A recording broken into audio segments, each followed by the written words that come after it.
Greetings, alumni. Welcome back to the Professor's Lounge here at Romance University. You're the alumni. My name is Benjamin Ayres. They call me the Chancellor, and welcome.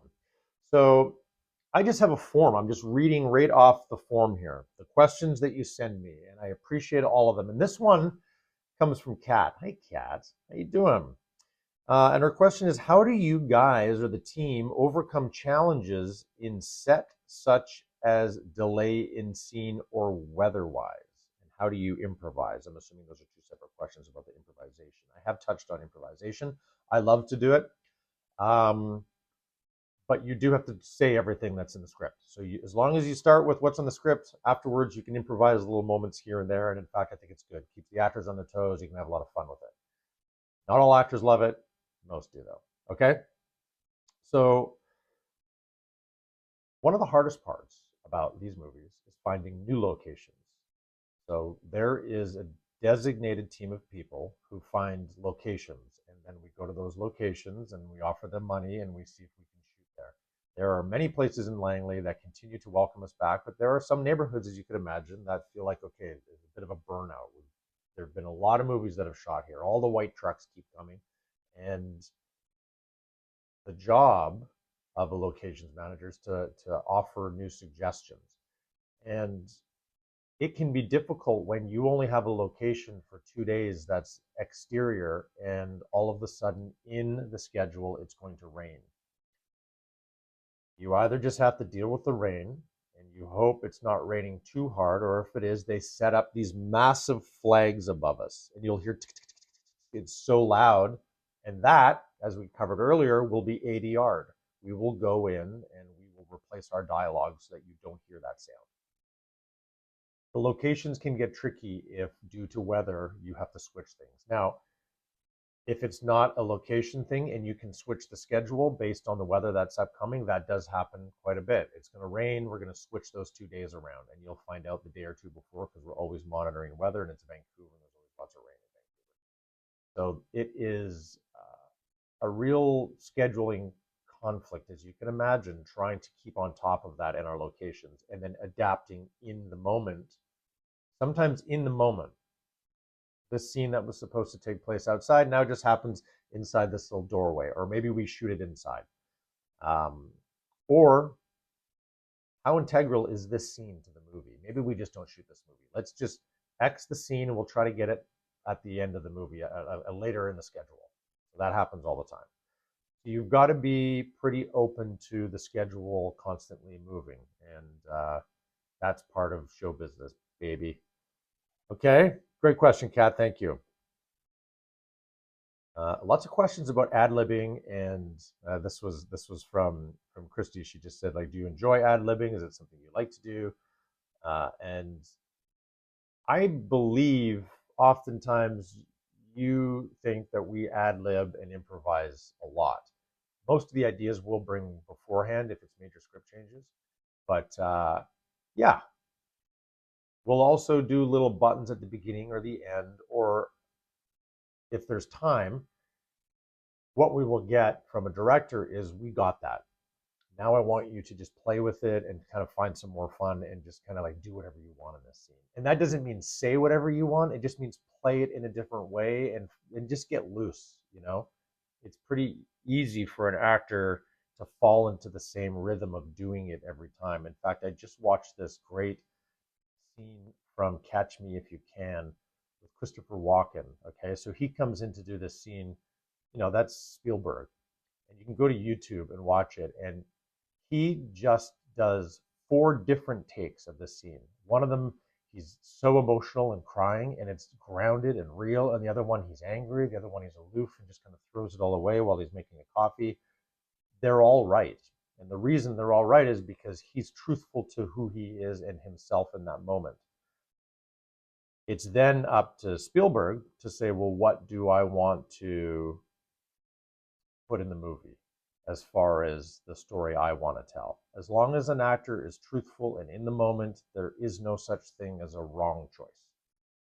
That's up to the editor and the director to decide later. And there is great freedom in that. Okay. Unless you're just bad, then Then what they do is they cut around you and they don't show you as much on screen. Instead, what they do is they show the other actor while you're talking, and you see the other actor just listening to you, because that's also very powerful to just watch an actor listening.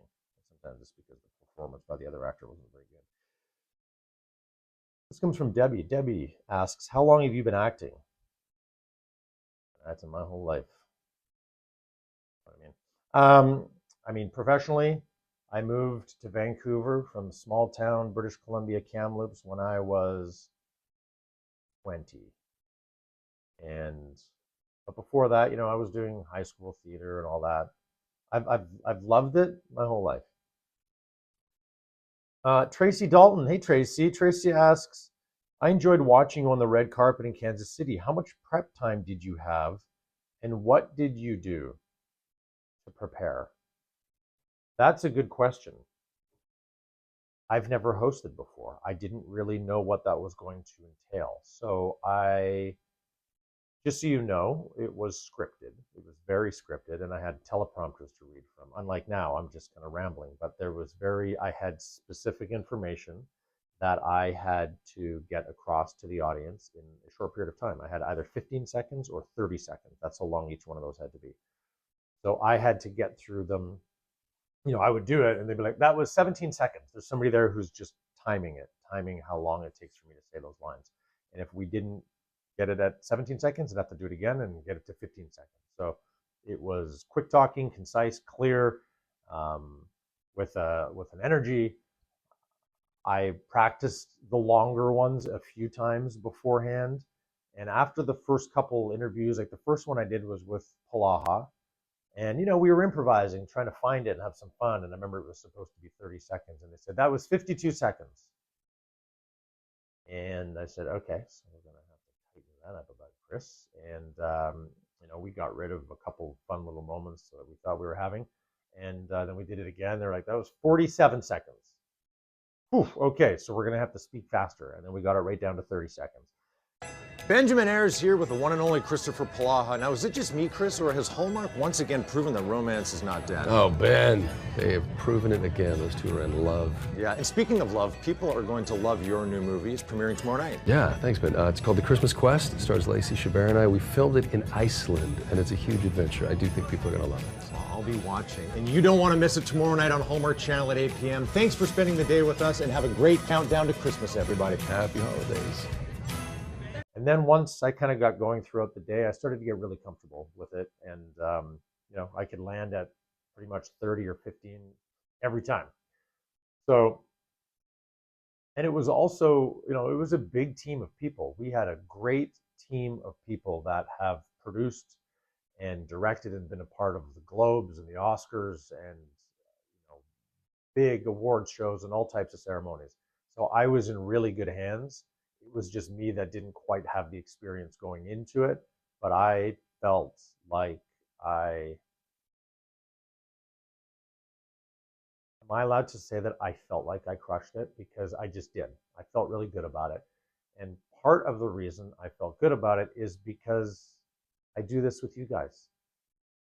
It's been amazing kind of having these conversations with you, being live on Instagram, hosting different events, and I've just gotten really comfortable and confident standing up and talking as myself, not as a character. And I actually thank you guys a lot for that, because I don't think I would have been ready, or they wouldn't have even asked me if not for the way I've been putting myself out there for all of you. So thank you for that question, Tracy, and thank you all for lifting me up, making me feel confident, and being here right now. Hey everybody, I'm live on the red carpet and the fans are super excited for the stars who are arriving for this premiere. Keep it here, you don't want to miss a second. The premiere of Holiday Touchdown, a Chiefs Love Story, starring Tyler Hines and Hunter King, is happening only on Hallmark Channel tonight at 8. Like, subscribe, continue to send questions. Let us know below if you're enjoying these. Tell all your friends. Class is dismissed.